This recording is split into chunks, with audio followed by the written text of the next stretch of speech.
अलविदा मिल्खा सिंह, पहला सुपरस्टार जो दौड़ता नहीं उड़ता था और पूरा देश उसी नाज से देखता था। जी हाँ, महीने भर कोरोना से जूझने के बाद फ्लाइंग सिख मिल्खा सिंह अपनी जिंदगी से जंग हार गए। इसी हफ्ते उनकी पत्नी निर्मल मिल्खा सिंह का भी देहांत कोरोना की वजह से हो गया था। मिल्खा सिंह ने 91 साल की उम्र में अपनी अंतिम सांस ली। वहीं निर्मल मिल्खा सिंह 85 वर्ष की थी जब उन्होंने अपनी अंतिम सांस ली। आपको बता दें, मिल्खा सिंह का जन्म 20 नवंबर 1929 के दिन पाकिस्तान की धरती पर हुआ था। उनका गांव अविभाजित भारत के मुजफ्फरगढ़ जिले में पड़ता था, जो अब पश्चिमी पाकिस्तान में पड़ता है। उनके गांव का नाम गोविंदपुरा था। वे राजपूत राठौर परिवार में जन्मे थे। उनके कुल 12 भाई बहन थे, लेकिन उनका परिवार विभाजन की त्रासदी का शिकार हो गया। उस दौरान उनके माता पिता के साथ 8 भाई बहन भी मारे गए। परिवार के केवल 4 लोग जिंदा बचे थे, जिनमें से एक आगे चलकर विश्व के महान धावकों में से एक बने, जिन्हें अब फ्लाइंग सिख के नाम से जाना जाता है। भारत आने के बाद मिल्खा सिंह का पूरा जोर देश की आर्मी में भर्ती होना था और साल 1951 में वे भारतीय सेना में शामिल हो गए। भारतीय सेना में शामिल होना ही वो टर्निंग पॉइंट था जहां वे एक महान खिलाड़ी का उदय कर रहे थे। इसी दौरान उन्हें खेलों में भाग लेने का मौका मिला था। एक इंटरव्यू में मिल्खा सिंह बताते हैं कि आर्मी ज्वाइन करने के 15 ही दिन बाद एक दौड़ का आयोजन किया गया था, जिसमें एथलेटिक्स से ट्रेनिंग के लिए 10 जवानों को चुना गया। जब मैंने रेस शुरू की तो मेरे पेट में दर्द होने लगा, जिसके कारण मुझे रुकना पड़ा। इसके बाद मैंने फिर अपनी दौड़ शुरू की। आधा मील ही चला होगा कि फिर से दर्द होने लगा। रुकता, फिर चलने लगता, फिर रुकता, फिर चलने लगता। इसी तरह वो दौड़ पूरी हुई। फिर भी मैं उन करीब 500 लोगों में से 6वें स्थान पर आने में कामयाब हुआ। इस तरह भारतीय सेना में स्पोर्ट्स के लिए उनका दरवाजा खुला। इसके बाद जो हुआ वो इतिहास रच गया। साल 1958 में वे देश के पहले इंडिविजुअल एथलेटिक्स बने थे, जिन्होंने कॉमनवेल्थ खेलों में गोल्ड मेडल जीता था।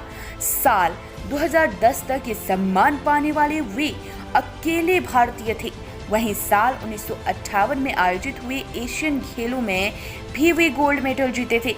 इसी दौरान सरकार ने खेलों में उनके योगदान के लिए उन्हें पद्मश्री अवार्ड से सम्मानित किया था।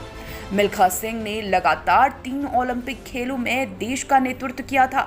ये 3 ओलंपिक थे। साल 1956 में मेलबर्न में आयोजित हुआ समर ओलंपिक, फिर साल 1960 में रोम में आयोजित हुआ समर ओलंपिक, साल 1964 में टोक्यो में आयोजित हुआ समर ओलंपिक। इस मुकाम को पाने में मिल्खा सिंह का संघर्ष भी बड़ा कठोर रहा है। अपने आप को मजबूत करने के लिए वे यमुना के किनारों पर रेत में दौड़ते थे, पहाड़ी एरिया में भी दौड़ते थे। इतना ही नहीं, रेलवे ट्रैक पर भी दौड़ते थे। देश की सेना में भर्ती होने के 4 साल बाद ही यानी 1956 में वे पटियाला में हुए नेशनल गेम्स में जीते थे, जिन्हें उन्हें ओलंपिक के लिए ट्रायल देने का मौका मिला।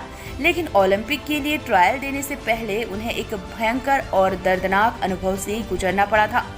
मिल्खा सिंह के जो प्रतिद्वंदी थे वे नहीं चाहते थे कि मिल्खा सिंह उस रेस में भाग लें, इसलिए एक दिन पहले ही उनके प्रतिद्वंदियों ने उन पर हमला बोल दिया। उनके सर और पैरों को नुकसान पहुंचाने की कोशिश की गई। अगली सुबह उनके शरीर पर जगह जगह निशान थे और बुखार भी आया हुआ था। वे डॉक्टर के पास पहुंचे, जो डॉक्टर ने उन्हें रनिंग में भाग ना लेने की सलाह दी। लेकिन मिल्खा सिंह ठहरे अड़िंग और जिद्दी। उन्होंने दबा के गोली लेकर ट्रायल में भाग लिया और जीते भी। इस प्रकार ओलंपिक जाने का उनका रास्ता खुला।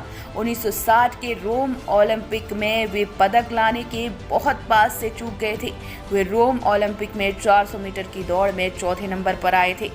उन्होंने अपनी ऑटोबायोग्राफी भी लिखी है, जिसका नाम है रेस ऑफ माई लाइफ। उनकी बेटी सोनिया सनवाल का इस ऑटोबायोग्राफी की सहलेखिका है। इस किताब के आधार पर साल 2013 में एक हिंदी फिल्म भाग मिल्खा भाग भी बनी थी, जिसमें मिल्खा सिंह का रोल अभिनेता फरहान अख्तर ने निभाया था। करने वाले मिल्खा सिंह हम सबके बीच नहीं रहे। वहीं मिल्खा सिंह की पत्नी निर्मल मिल्खा सिंह ने भी इसी हफ्ते कोविड से लड़ाई में दम तोड़ दिया। वहीं अब फ्लाइंग सिख मिल्खा के निधन की खबर ने पूरे देश को दुखी कर दिया है। उनके निधन पर राष्ट्रपति कोविंद, प्रधानमंत्री मोदी, गृह मंत्री अमित शाह जैसे राजनेताओं के अलावा फिल्म जगत जैसे शाहरुख खान और क्रिकेट जगत से जैसे हरभजन सिंह, बुमराह आदि ने दुख व्यक्त किया है। उत्तराखंड का तेजी से बढ़ता हुआ चैनल सितारगंज टीवी में आपको लोकल की खबरें, स्पेशल बुलेटिन, मनोरंजन के साथ ही देश दुनिया की बड़ी खबरें देखने को मिलेंगी। तो सितारगंज टीवी को यूट्यूब पर सब्सक्राइब करें, लाइक करें और हाँ, शेयर करना ना भूलें।